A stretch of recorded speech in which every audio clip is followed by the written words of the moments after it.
We'll give you a hug because we love ya.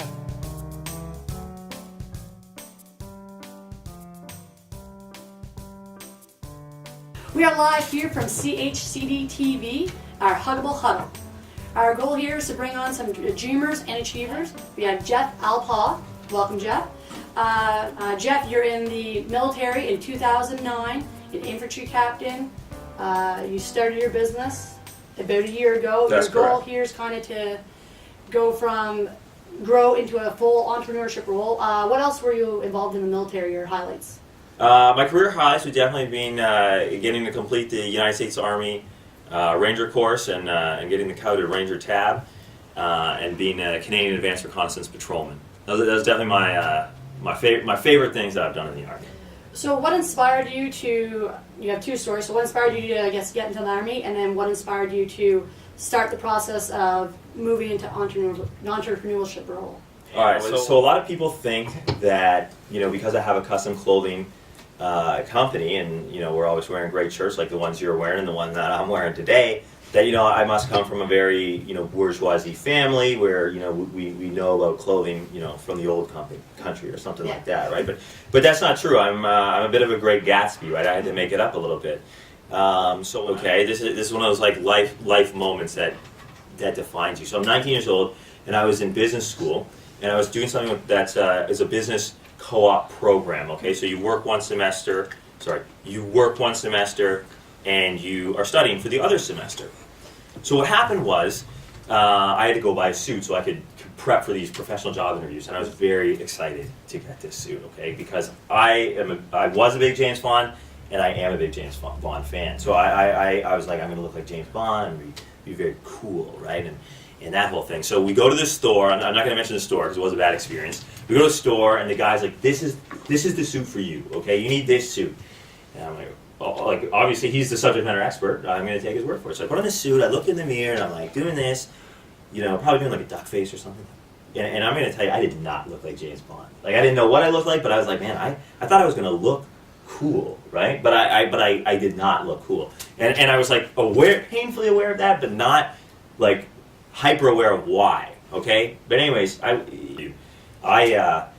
went to 50 interviews. Like, I had a tip chart, a little tally. I went to 50 interviews. So you can imagine how busy I was going to 50 dang interviews while also trying to study, okay? And then so I went to all these interviews and I got no jobs. So my mom actually called a family friend and he ended up hiring me, okay? So I never actually got a job the proper way. And that experience, made me reflect on why that might be. Why would I have such a strong deficiency at, convincing somebody to hire me in the most low risk of job opportunities, right? Obviously, I was pretty lost in the proverbial sauce. So I needed to figure something out. So I was like trying to, I didn't know what I didn't know though. So it was hard for me to assess, right? You can't be like, oh, I don't speak well or I don't look right or, but I sort of was like, maybe I need to work on my understanding of professional dressing, right? I don't know how I caught on to that, but I did, right? So I went to Harry Rosen. If you guys don't know Harry Rosen is a very high-end men's store. Has a lot of locations in Canada, and it started in Toronto. So I went there, and I was like, hey, I'm looking for a job, and they kind of like looked me up and down, and they're like, yeah, I looked like a complete schlep, so they were like, beat it. I was like, check, and then I went to Moores. And they took pity on me and they hired me, and I learned a lot about clothing there. So I would work at Moores. I worked there my senior year of university. I worked there part-time while I was in school, and then I did the co-op thing, the other semester. So I worked there and I learned a lot. I learned quickly that I was like, wow, there's a lot going on here. Actually, a lot of like subtleties and nuances with clothing that I didn't know, and I found it very fascinating and exciting. But the fun thing was that people would come into Moores, and they would be buying a suit for the first time because they had to go to a funeral or a wedding, a graduation, a job interview. They were just like me, but a lot of folks were scared. Like, they would come in and they would be visibly afraid because they thought that we were going to be snobby to them. Do you know what I mean? Like they thought they'd be like, these guys, they look all slick, we don't know anything, like I'm from the country, they're gonna treat me like I'm a bumpkin, that whole thing, right? And I, of course, would talk to them, figure out where their head was at, and we'd have a great time. And by the end of it, I mean, guys would be thanking me. Guys, guys thought I was like Geppetto, and that it was born and raised in this. Like, you guys would be like, you've only been working here 2 months. Like, that's insane, right? Yeah. So I was very into it, very motivated by the whole thing. And then, people would come in, and they'd be like, I'm looking for Jeff. Like, my buddy said that Jeff is the man, right? And so that was very emotionally rewarding for me, right? So late 2007, because I graduated a little later in the year than normal, because I'm in co-op. I've done all this stuff at Morris. We've been in Afghanistan a lot in 2006 and 2007, and my thinking was young, fit men need to join the military. It's a moral imperative. It's a duty that we have to serve our country, right? And I felt an obligation to do that. I went through an incredible experience, right? I joined just to go to Afghanistan. That's the only reason I joined. I ended up actually not going to Afghanistan, which was very frustrating and is still very frustrating, I'll say. I ended up becoming an officer. I got fast talked into that one, and I really ended up loving it, right? The Army was awesome. We got to do some really cool stuff like we talked about at the beginning. It was always, it was challenging, it was fun, it was high speed, there's camaraderie. The guys in the Army are amazing. I made so many great friends who are going to be my lifelong friends forever. And then, harder and harder training in the military. I've been very narrowly focused. Once I got in, I really got into that, and I'd forgotten about some of my entrepreneurial ambitions. My mind just opened up a lot more, right? But I'd always enjoyed as a hobby, just with friends, thinking of different businesses, different gaps in the market, and that kind of stuff. That's always fun, and people always do that. Everyone wants to be an armchair CEO, and I was certainly like that as well. So one thing I'd always thought about was clothing, and how, what was happening in clothing, and what was the future of clothing. So I'll share with you some of my thoughts, if you don't mind. We can inject that as a question later. Yeah. So some of my thinking was, okay, what's the future of clothing? The future of clothing is, you open up your laptop, it scans you, you see a three-dimensional you, like you, and you're like, put on, the Eye of the Storm dangerous dress shirt. Put on the naked back, and you can see yourself, right? I'm like, that's the future. Like, and how come no one's done that yet? How do I create that, right? That was kind of one of my burning questions. Who it than that? Yeah. So I thought, well, what if you had a company when people are wearing your shirts, your clothing, and that? Not only are people,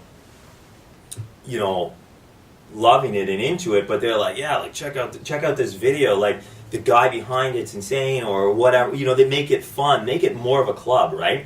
I mean, and you'll see when you walk down the street and someone's like, is that a dangerous dress shirt? They see it says be a Huggable on the collar. There's only one place you can get something like that.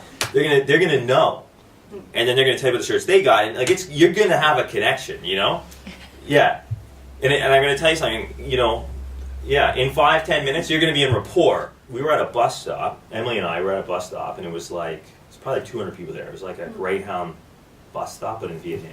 So you can imagine how chaotic and crazy. They're not like a bunch of polite Canadians, right? Everything's a little more crazy there, right? So, and there's this guy, and he's like 50 meters away, which means there's like tons of people, but he is the only guy you would notice. He's wearing this shirt that is very striking. And it is deadly, right? So I'm like, Em, are you seeing this guy? And she's like, yeah, I'm seeing this guy, right? So we walk over to this guy. And I'm like just dead at him. I mean, this guy must be like, holy, this guy's coming right for me, right? And I was like, that is the most dangerous shirt that I've ever seen in my life. Where did you get that? And he told me. And this guy was like me. Like, we were on the same wavelength. He was like, this is the place. He's like, you can get tailored clothing everywhere in this country. But at this one spot, you're going to pay way more than anywhere else. But it is... it's the crack rock, man. Like, once you get some stuff, it's the stuff, right? So I went there, checked out for myself. He did the same thing, toured it, whatever. I was there for I was like a permanent fixture for 3 days, right? By the end of it, people were asking me if I was an owner in the business because they'd seen me there so many times now, right? The dangerous shirt, it does not appeal to everyone. But the 1 out of 50 people it appeals to, it is crack. You know, like you can't just have one. You know what I mean? Like I'm that guy who before we existed, I'd see a shirt like you're wearing, it'd be all black, but it'd have this underneath the cuff. I'd be like, that's the craziest shirt I ever saw. You know what I mean? I'd be like, that's crazy. I gotta get a shirt like that. And then it struck me, I was like, why don't we just give people like me who want like a dress shirt that looks classy, looks professional, looks preppy, but they want it to be striking, why don't we just make it the whole shirt? Why don't we just go 10 times what anyone else is doing and just make it the whole dang shirt? Make it fit, put their name on it if they want.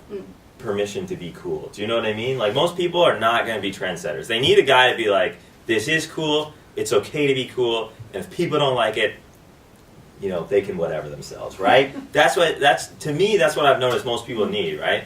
So I was like, we'll make a few videos doing that, whether it's right or wrong, we'd make a few videos doing that. So we shot a bunch of videos, and the videos are crazy. They're like, my friend's cutting my hair, and I'm like, saying, man, I gotta answer your questions about shirts while I'm getting my hair cut, because we're selling so many shirts, it's out of control, even though we never sold a shirt, there's no website, right? But you know, you have to make the fun videos, right? And I think we launched it at 8 p.m. on a Sunday, and I woke up at 5 p.m. on Monday, or sorry, 5 p.m. at 5 a.m. on Monday, and I checked my email, and we had 7 orders for shirts.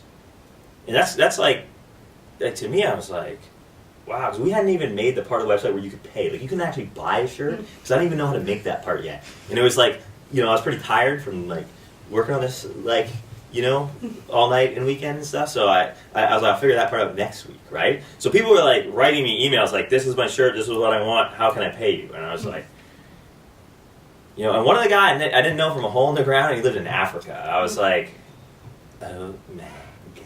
You know, I was like, I was like, this is it. Like, this is actually going to go. So Great, fantastic story for getting started. The growth, the knowledge you've learned. I think you took business a different way than a lot of people. I think a lot of people do just get into it, and you know, some people look and don't understand what goes behind the business. You know, you had to put a lot of you put it all on the line. Yeah, the whole thing. You put more than you even had on the line. Yeah, You're selling stuff at a loss to get the growth, but yeah. I mean, 2,000 shirts in 1 year. Wheels and Deals just ordered 25 from you. Yeah. You know, we're excited about ours. Now, you didn't start this all on your own. You do have someone with you, and I believe we're going to bring Emily in here, and this is Emily. You better believe it. So this is the love of my life, Emily. And, you know, it's an antiquated statement. We don't say it today. It's not politically correct, but for us, I think it really applies. You know, not that I'm there yet, but you know the saying, you know, behind every great man is a great woman, right? Not a great man yet, but I hope to be one day. And for us, it really applies. So I think most people who go into entrepreneurship, for us, we had to be able to do this totally together. And I think you understand more than anybody, because your folks do it together. It's a family business. For me, it was important to be a family business. I did take a lot of plays from Harry Rosen's playbook. He did that same thing. One reason why he was so successful is he built slowly. He hired family, you know, that kind of a thing. If Emily wasn't on board, there's no way we could have done this, okay?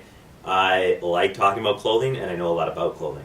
But Emily's truly the brains behind the operation. So Emily has a double degree in economics and biology. She worked at BlackBerry as a project manager, worked at the Alberta Gaming and Liquor Commission as a project manager. And I'm still in the military, but Emily works in the business full time. So she's actually doing more work. Well, a lot of people started being like, hey, would you do custom shirts for women? Right? People seeing the videos, and a lot of people would talk to Em and identify more with Emily on the female side. Like, why don't you guys do? And Emily has custom dress shirts. Like, Emily's rocking these sweet, custom, dangerous dress shirts. How come you're not selling to women? And it kind of struck me how ridiculous that truly was, because a woman needs a custom shirt way more than a man, right? So then we got all these custom shirts, and then once you got these, you're like, well, I'm never wearing anything but that.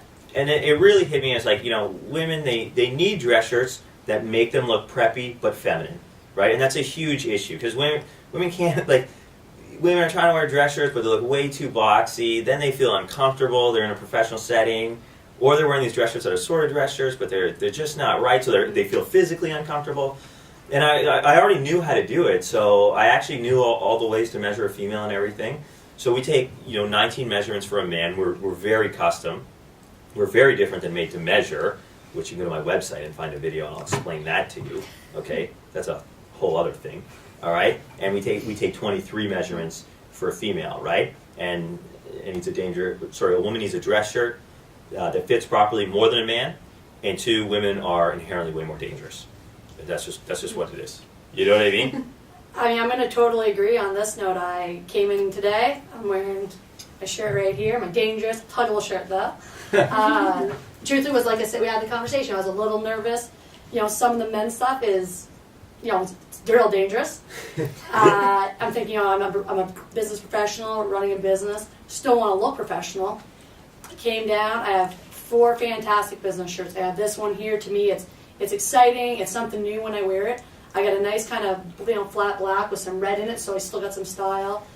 2 other ones that kind of fit our wheels and deals colors, which is definitely something we stick to. And then I had one just super fun one. And I'm going to put this on here. I was telling Jeff, I had 3 or 4 button-up shirts. I buy 2 a year for the last 2 years, trying to be professional. Mm-hmm. Every day, the more professional you're dressed, you feel better, you work harder, you're on point. Totally. Well, I get up and I go put these shirts on, and they're too tight in the waist. So if I get them loose in the waist, and I'm boxy. I got a little bit wider shoulder for my body width. I'm wearing shirts that are like this. As you can see, this one I can put my arms up when I'm sitting. Boom, perfectly fine. So to have that as a woman, I think, like you said, I think your woman business will start growing. Yeah. And knowing that they can get, you don't have to have maybe a flashy color. You can have something more subtle like this, or like I said, I have the black, or they probably plain red, those type of colors. I do think for women in profession, it's going to be a huge growth coming, because I've never heard of anything that you could get for women that way. Or if you could, I'm a professional, but I'm not spending $1,000 on a shirt either. Yeah, or so you buy $500, maybe you find something like that. You know what I mean? Like that's what I mean. So it's finding that, call themselves normal humans. Yeah. They can afford and what they're wanting to spend. So I mean, it's definitely fantastic for women. I mean, I guess so. We'll call you guys a power couple. Yeah. Power couple in the dangerous man. What gets you guys up every morning? What makes you 14 hours a day, you're working and then 8 hours. You went over to Vietnam, like you did a lot, but what keeps you, the growth has started, and what keeps you getting up every morning and putting effort in to keep on going? I'm not particularly a morning person, so Jeff gets me up in the morning because I'm very coachy. But no, I think it's awesome to work as a team. That's great. I think a lot of couples probably couldn't do it because it is stressful at times. Like, I won't lie. It's a little bit stressful. It adds an extra dimension to the relationship, but it's pretty cool to work as a team. And when I first met Jeff was in the Army. He was just about to go to Ranger School, and you could just see the passion. He seeped this passion about what he did. He loved what he did. And I see it again now with the shirt company, and it's like I love to support Jeff, and I love to see him so excited about something, and I think that's what gets me going after my rude awakening at first. But what gets me, it's all about the nuts. When I get texts and phone calls every day. When some guy's like, man, I was on King Street, and this guy yelled out his window. He was like, yo, is that Jeff Alpaugh custom? I was like, you better believe it. And they were like, dangerous. And they're like, I was in a restaurant. This guy came up to me. He's like, I just had to ask. And then he sees the monogram, right? He's like, oh, that is a Jeff Alpaugh, And they're like, he's like, me and this guy were best friends just because we both rock dangerous dress shirts, right? And or some good ones would be like, man, that's a really dangerous shirt. Mm-hmm. And the guy would be like, oh yeah, you should get one because the guy would be wearing a white shirt. He's like, oh, it is. I got my monogram. It's just He's like, I got my dangerous shirts for the weekend. I got some white shirts from too, just because they fit so good, And then he's like, oh, you are in the, like that. And today, what we did, right, when we showed you guys the shirts, and you're like, man, that's cool, and like you chose them yourself, and that aspect, like people just being pumped, is awesome because, I mean, we all just want to be pumped. I mean, come on, right? But I guess so. Going forward. What's your guys' next steps? Where are you going? And if, while we're at that, if someone wants a dangerous shirt, they want super dangerous, like mine. If you want to get to plain red, how do they? What's your guys' next step as a business, and what's the next step that the customer hasn't got there yet?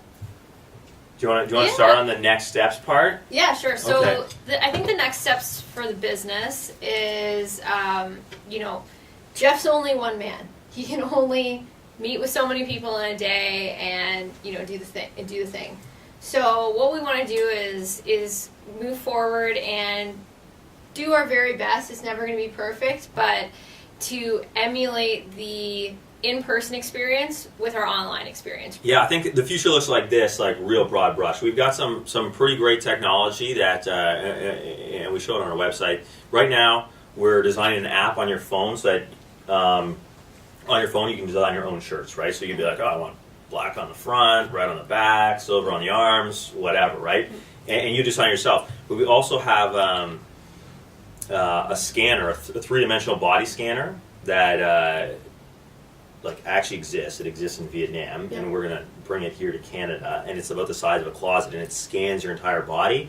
And then there's a computer. It will create a computer program mannequin of yourself on this program, and then they can make a mannequin in that exact shape in Vietnam. So you'll come here, body scan, and then that will integrate with the app. So when you're designing shirts, it'll actually be on a mannequin that looks like you rather than a standard stock app. And then and we have a few promotional ideas, but I'm going to back pocket those ones for now. Okay. I'll keep those cards there. So what I'll tell the folks, last thing, if you're looking to get a dangerous dress shirt, come on. So I'll tell the folks, last thing, if you're looking to get a dangerous dress shirt and you're in the Fredericton area, go to my website, please, www.jeffalpaugh.com. That is a hard name to write. So if you go to bedangerous.ca, that will also take you to the website. All right? And I recommend you check all the styles on the site, watch some of the videos, have a laugh, but go to the Contact Us and just write me an email or give me a phone call. I have my phone number right there. I have my email address right there. And there's a little form box thing you can fill out, and that just sends me an email. Okay? And it sends me an email with your phone number, and I'll probably text you. And if I don't, I'll email you right back. And we'll have you in person for a personal fitting. My phone number is 780-907-2708. Do not hesitate to call me if you're trying to get dangerous. Well, Jeff and Emily, I want to thank you guys for coming out to CHCD TV. We're here with our Huggable Huddle. Lots of knowledge. I mean, you guys are young entrepreneurs. I think that's the backbone of the economy. You have people that put it all on the line. They did it the right way. They put an effort in. And, I think there's a lot of entrepreneurship going on. I think, like you said, I don't think everyone's investing what you guys have. Mm-hmm. There's a lot of people think it's just something easier. You're gonna get the grant that's gonna pay for everything. Oh, don't even get me started about the grants. Entrepreneurship is a growth. It's a learning, and it's a constant learning. I was given a business book at 13. Started reading them, luckily from my dad, and continually to this day I'm online training or trying to read a book, and it's constant growth as a business. And I think everyone out there, if you got it, you got it. Put the effort in, work hard. You're gonna have to put some 18-hour days in. You're gonna have to go with probably some craft dinner for supper every now and then. And thank you guys for coming out today. Thank you, Chelsea. It'll be ridiculous.